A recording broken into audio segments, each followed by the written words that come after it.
Bienvenidos a la tercera parte del apartado 9.2 denominado Auditoría Interna.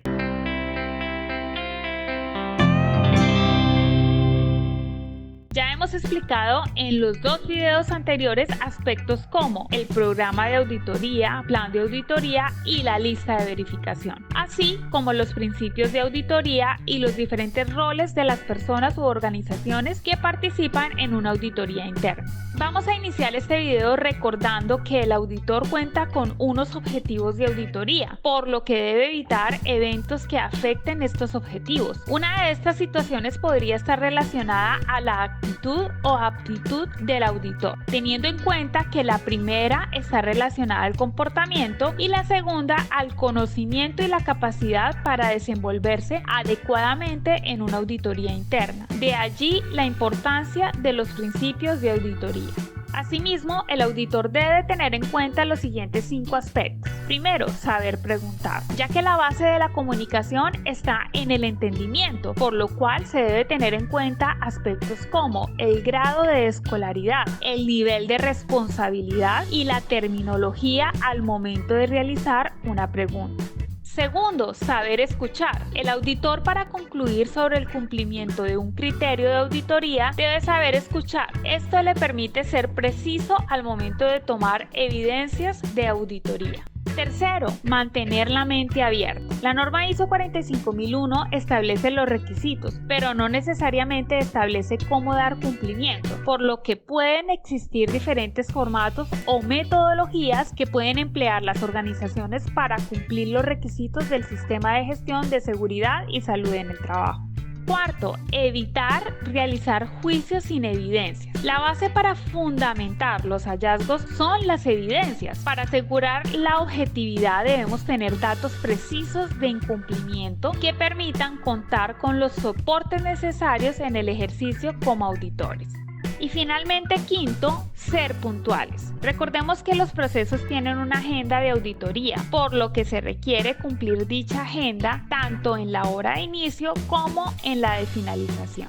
Ahora vamos a explicar cómo se pueden obtener evidencias en una auditoría, para lo cual podemos encontrar diferentes maneras. Entre estas se encuentran revisión documental, observación, entrevistas, entre otras. Para realizar preguntas adecuadamente en las entrevistas de auditoría, tengamos en cuenta que estas pueden realizarse desde lo general hasta lo específico. Podemos empezar haciendo preguntas abiertas, tales como ¿qué?, ¿cuándo?, ¿cómo?, ¿por qué?, ¿quién?, ¿dónde? Esto permitirá obtener información que podamos precisar más adelante. Posteriormente se pueden hacer preguntas cerradas o de confirmación. Por ejemplo, ¿el líder del proceso conoce el control para este peligro? ¿La formación requerida para el trabajo en altura se realizó? ¿Los equipos utilizados para la medición de ruido se encuentran calibrados? ¿La política de seguridad y salud en el trabajo fue comunicada a los trabajadores? Ahora bien, para no afectar los resultados de la auditoría, debemos evitar realizar preguntas inductivas o sesgadas. Por ejemplo, ¿por qué no se comunicó la política de seguridad y salud en el trabajo? ¿Usted no aprobó este documento que se encuentra publicado? Si analizamos estas dos preguntas, conduce al auditado a responder de un modo determinado. Las preguntas en una auditoría deben ser objetivas, es decir, que permitan obtener mayor evidencia, ya que al generar previas afirmaciones, los auditados pueden confundirse o ponerse nerviosos. Finalmente, debemos evitar preguntar con palabras muy técnicas. En caso que los auditados no conozcan términos como control operacional, información documentada o indicador de gestión, entre otros, no podemos juzgar la falta de conocimiento en estos, puesto que ningún requisito exige el uso explícito de terminología de la ISO 45001. Más allá de la comprensión de términos por parte del auditado, lo importante es evidenciar el cumplimiento de los requisitos y, como auditores, formular preguntas claras para los auditados. Antes de continuar, es importante tener claridad del concepto hallazgo de auditoría, cuya definición es resultados de la evaluación de la evidencia de la auditoría recopilada frente a los criterios de auditoría. Es decir, el hallazgo se genera al comparar el criterio con la evidencia. Por ejemplo, en una auditoría interna del Sistema de Gestión de Seguridad y Salud en el Trabajo, revisando el documento con código PR01 denominado Inspecciones de Higiene y Seguridad, en el cual está establecido que se debe hacer inspecciones semanales, pero al preguntar y revisar la documentación de las inspecciones semanales se evidencia que no se ha realizado en el presente mes. En este caso, el procedimiento es el criterio y la evidencia es que la organización no cuenta con los registros o soportes de las inspecciones semanales en el presente mes, lo cual genera un hallazgo de auditoría. Ahora te invitamos a que analices esta gráfica en el cual se encuentra el proceso para generar conclusiones en una auditoría. En la parte superior se puede identificar que la evidencia obtenida se contrasta con los criterios de auditoría. Esto a su vez nos genera el hallazgo de auditoría, lo cual nos contrasta con los objetivos de auditoría para finalmente generar las conclusiones de la auditoría. Es importante precisar que existen dos tipos de hallazgos. El primero es de conformidad y el segundo es de no conformidad. Según la ISO 45001, se entiende por conformidad como el cumplimiento de requisitos, mientras que el otro hallazgo es no conformidad, definido como el incumplimiento de requisitos. Sin embargo, el auditor puede determinar otros tipos de hallazgos como fortalezas, las cuales se identifican cuando el cumplimiento del requisito es sólido, pero se requiere mantener en el tiempo. Mientras que se puede identificar oportunidades de mejora, las cuales representan riesgos de incumplimiento en un futuro y por esta razón se deben tener en cuenta. Las no conformidades pueden ser de dos tipos, mayores o menores. Las no conformidades mayores se presentan cuando existen incumplimientos de tipo legal o que afectan la satisfacción del cliente, mientras que las no conformidades menores se relacionan a otros incumplimientos con afectaciones diferentes a las anteriores. Esta tipificación es común en las auditorías realizadas por los organismos de tercera parte. Sin embargo, no es obligatoria en auditorías de primera o segunda parte.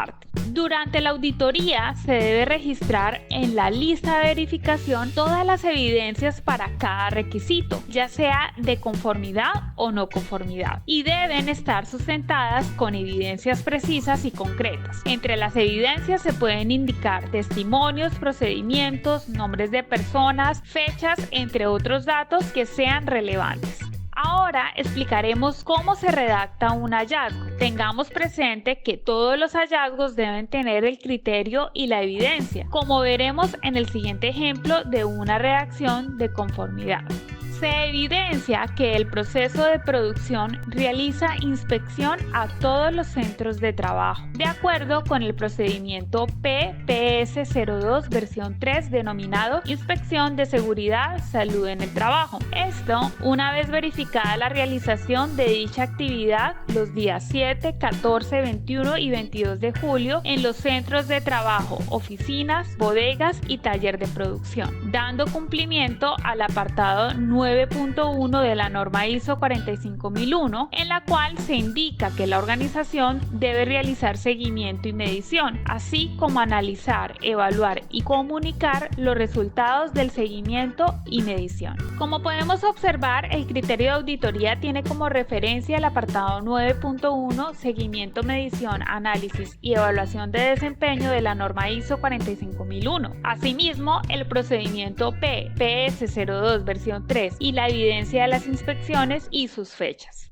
Analicemos otro ejemplo, pero esta vez desde un enfoque de no conformidad. No se evidencia la participación y consulta de los trabajadores ni sus representantes, a pesar de contar con un comité de seguridad y salud en el trabajo como mecanismo de participación. La organización no ha proporcionado los medios, tiempos, formación ni recursos para esto, incumpliendo el apartado 5.4 en el cual se indica que la organización debe proporcionar estos mecanismos mismos, el tiempo, la formación y los recursos necesarios para la consulta y participación de los trabajadores. Asimismo, no se evidencia el cumplimiento de la Resolución 2013 de 1986 de Colombia, la cual reglamenta que la organización y funcionamiento de los comités de medicina, higiene y seguridad industrial en los lugares de trabajo, lo cual se evidencia teniendo en cuenta que en el presente año no se ha conformado el Comité Paritario de Seguridad y Salud en el Trabajo ni se ha promovido la elección de sus representantes. Como podemos observar en el anterior ejemplo de no conformidad, se cuenta con la evidencia relacionada, falta del Comité de Seguridad y Salud en el Trabajo y el criterio relacionado al apartado 5.4, consulta y participación de los trabajadores frente al sistema de gestión de seguridad y salud en el trabajo e incluso a un requisito legal colombiano, en este caso la Resolución 2013 de 1986. Ahora bien, para la redacción de hallazgos de oportunidad de mejora podríamos tener presentes los siguientes modelos: analizar la viabilidad de, asegurar que, considerar para el proceso que. Con esto, el auditor objetivamente determina riesgos potenciales de incumplimiento a tener en cuenta. Por ejemplo, analizar la viabilidad de incluir como criterio de evaluación de proveedores la existencia de un sistema de seguridad y salud en el trabajo. Esto permitiría evaluar la alineación con la política de seguridad y salud en el trabajo. Por su parte, el auditor debe ser preciso en las conclusiones de la auditoría. Para esto, como ya hemos mencionado anteriormente, debe ser objetivo al momento de analizar el requisito y la evidencia presentada. En caso de no tener la suficiente información para concluir, se realiza lo que algunos auditores llamamos como línea de investigación, es decir, profundizar en las evidencias para concluir sobre el hallazgo. Veamos algunos ejemplos. Para esto es importante consultar la norma ISO 45001. Una organización no tiene establecida la visión de la organización. ¿Qué opinas? ¿Es conformidad o no conformidad? ¿Puedes recordar algún requisito que contenga la obligatoriedad de tener una visión? En este caso, no es un criterio pertinente, ya que no es un requisito de la norma ISO 45001 y el auditor podría verse tentado a establecer criterios que tal vez no existan, por lo que debemos evitar esta situación. Veamos otro caso. Un gerente de seguridad y salud en el trabajo manifiesta que todos los documentos aprobados del sistema de gestión de seguridad y salud en el trabajo se encuentran en la página web de la organización. El auditor, al momento de verificar, evidencia que la página web se encuentra caída y que no puede confirmar dicho requisito. ¿Es conformidad o no conformidad? Aunque la norma ISO 45001 dice que la información documentada debe estar disponible, se podrían analizar los siguientes escenarios. Determinar qué tan frecuente falla el Internet. Si es muy frecuente, puede ser un problema de infraestructura, es decir, referente al apartado 7.1. Preguntar si este evento se identificó como un riesgo de gestión y su tratamiento, es decir, relacionado al apartado 6.1, acciones para abordar riesgos y oportunidades. O verificar cómo está haciendo el proceso la actividad sin tener acceso al documento mediante la página web, es decir, que pueden tener una copia controlada, en este caso en medio impreso. Ahora analicemos el siguiente caso. Para la medición de la temperatura en el lugar de trabajo en una mina, se evidenció que el 2 de julio el equipo no se encontraba calibrado. ¿Es conformidad o no conformidad? En este caso, el apartado 911 de la norma ISO 45001 establece que el equipo de medición debe calibrarse o verificarse para proporcionar confianza en la validez de los resultados, siendo una no conformidad, cuyo criterio es el apartado en medición y la evidencia es el equipo de medición de temperatura, así como la fecha 2 de julio. Todos los hallazgos de auditoría deben incluirse en la lista de verificación y deben ser socializados en la reunión de cierre, la cual debe realizarse al final de la auditoría interna.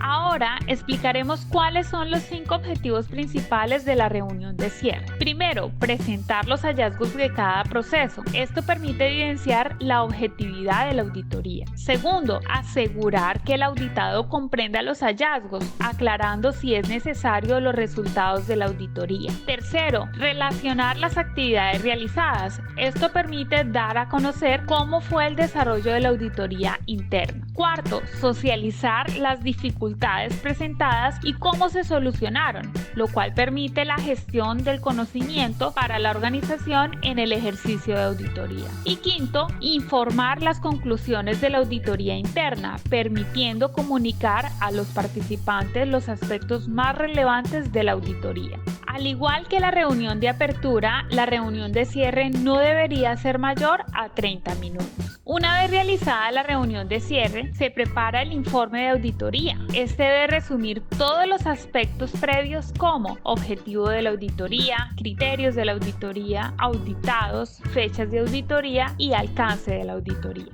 Adicionalmente, el informe de auditoría debe consolidar la totalidad de hallazgos identificados, entre estos fortalezas, no conformidades, oportunidades de mejora y los demás que la organización requiera en cumplimiento del objetivo. Cabe resaltar que lo más importante de este informe son las conclusiones de auditorías definidas por la ISO 19011 como el resultado de una auditoría tras considerar los objetivos de la auditoría y todos los hallazgos de la auditoría. Recordemos que los objetivos mínimos requeridos para la ISO 45001 son verificar que el sistema de gestión es conforme con los requisitos de la organización relacionados con el sistema de gestión de seguridad y salud en el trabajo, incluyendo la política y sus objetivos, y verificar que el sistema se implemente y mantiene eficazmente.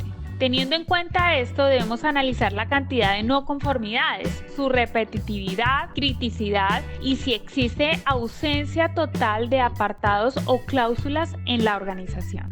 Algunos ejemplos de conclusiones negativas podrían ser: fundamentado en los hallazgos de no conformidad, se evidencia que el sistema de gestión de seguridad y salud en el trabajo no es conforme a los requisitos de la norma ISO 45001 ni a los de la organización. El sistema de gestión de seguridad y salud en el trabajo, aunque implementa y mantiene la cláusula 4, 5, 6, 7 y 8 de modo eficaz, no se evidencia esta eficacia para los apartados 9 y 10. Por otra parte, algunos ejemplos de conclusiones positivas podrían ser: la organización presenta hallazgos de conformidad en el normograma y se evidencia que el sistema de gestión de seguridad y salud en el trabajo está conforme con los requisitos de la norma ISO 45001, así como con los requisitos propios, los cuales se encuentran establecidos en manuales, procedimientos e instructivos. Se evidencia que el sistema de gestión de seguridad y salud en el trabajo se implementa y mantiene eficazmente en los procesos de la organización. Este es un ejemplo de un formato de informe de auditoría, en el cual se puede evidenciar los ítems más relevantes que puede contener este documento. Finalmente, como proceso de retroalimentación, se puede evaluar al auditor, esto mediante encuestas, entrevistas o testimonios objetivos que permitan retroalimentar la actividad y aprender de esto. Se puede preguntar aspectos como claridad en las preguntas, claridad en los hallazgos, objetividad, habilidades comunicativas, idoneidad, entre otros. Como hemos visto, han sido muchas instancias en las que se desarrolla la auditoría interna. ¿Recuerdas el apartado 6.1 relacionado a los riesgos? Una vez visto la totalidad del contenido del apartado 9.2 auditoría interna, podemos determinar algunos riesgos de auditoría con el fin de ser controlados. Estos podrían ser: no se realizó la asignación del tiempo para recibir la auditoría por parte de los auditados, no se proporcionó información verídica al auditor, no se pudo visitar un centro de trabajo el cual estaba incluido en el alcance de auditoría. Estos riesgos deben gestionarse tal y como lo explicamos en el video 6.1, con el fin de llevar a cabo las medidas de intervención que eviten que estos riesgos se materialicen. Con esto finalizamos el apartado 9.2 denominado Auditoría Interna. Si te gustó este video, dale like, suscríbete suscríbete y recomiéndanos con amigos y colegas. Nos vemos en un próximo video. Hasta pronto.